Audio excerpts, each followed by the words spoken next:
It should look nice. When I had my house underpinned back in 2015, and I had a handful of other repairs done on the house at the same time by those contractors, there was some splitting in the ceiling here. They used a semi-gloss ceiling white. Now this is clearly a flat ceiling white. They used a semi-gloss right in this corner here, just under a metre square. And you could always see it. It was terrible. And they did the same thing here, just around the vent. So I've repainted that with a flat white, and you would never know. So that saved me from having to repaint the whole roof, because the roof is in immaculate condition. For 20 years, you would never know. Well, that's the great thing, not having kids and not being a smoker. Your ceiling stays clean. You haven't got kids throwing balls up and bouncing them off the roof, and you haven't got cigarette smoke billowing up around your ceiling. So, yeah, I've been very lucky. All the roofs are really good in the house. So we did some repairs here. There was a lot of damage on this cornice. I don't know what from, but it was always here. It's been there since I bought the house. So I've repaired that, I've repainted it. It looks okay. It's not 100%. I noticed that when the sun was coming through the window earlier in the day, I could still see a few little bits and pieces. But now that the sun's sort of where it is, just above the horizon now, and the shadows are falling, you can't see it.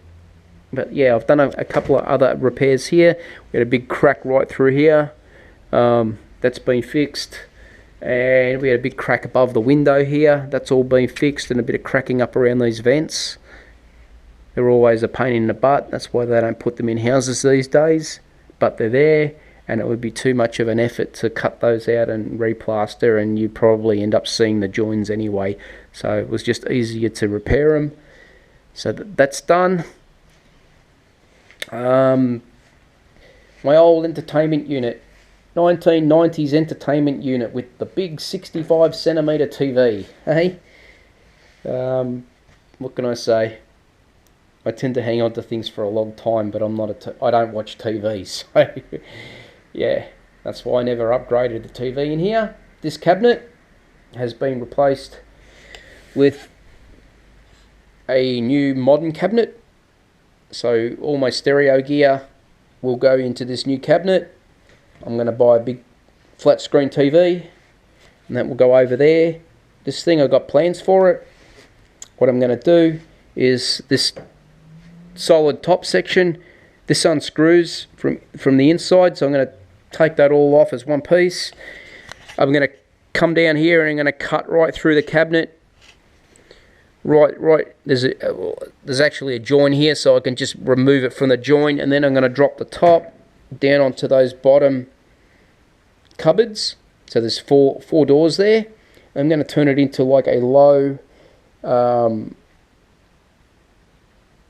just like a low entertainment unit thing that, yeah, you could set a flat screen telly on, but I'm going to use it for storing all my records and cassettes and all that sort of stuff that I'll never part with. So, something old will become something new. So, plan is to get this whole recess section of wall all painted, probably up to the edge of the door jamb there. Let it dry. Get this new cabinet in here. I've bought some caster wheels to go under, so it will just make moving the cabinet a lot easier. That'll go in here. Everything will get emptied out of this, or electronically, everything will get emptied out of this, put into this cabinet. That cabinet will go in here. That moves that away from this side of the lounge room, so we can have access to here for painting. This one can get pushed into the kitchen. I could probably start straight away cutting this down to try and reduce the height of it and the area it takes up. And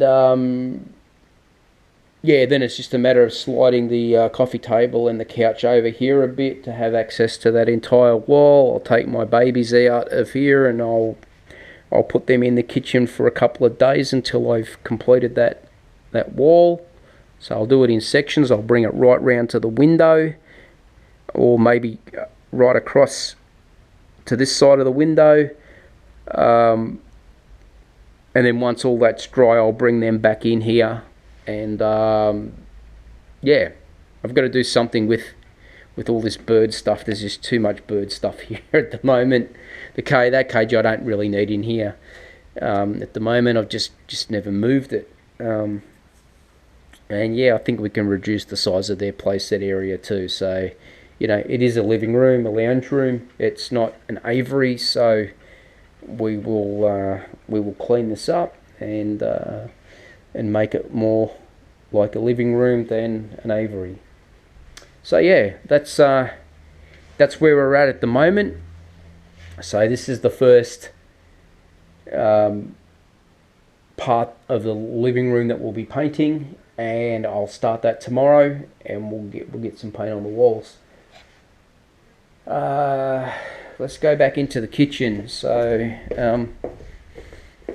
quickly, let me have a think. I haven't really done anything else in here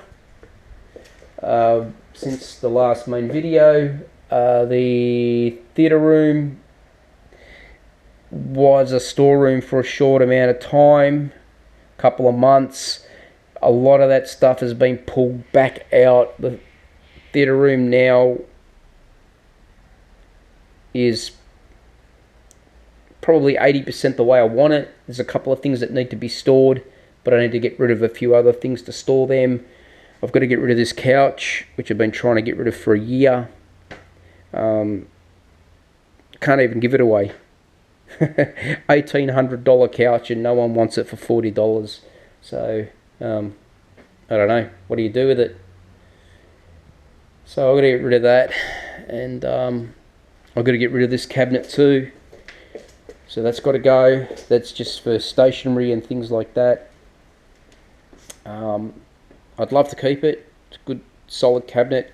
It's all like smooth gloss laminate on the front. It's got all the easy close, little soft close cabinet doors on it, but I've got no room for it now, so that's got to go. And that's about it, guys. That's about it. Not much more to tell. I'll try and shoot some footage once I've got some paint on the walls in there. And yeah, sorry for the big delay between videos, but sometimes that's just the way it goes. And see you next time.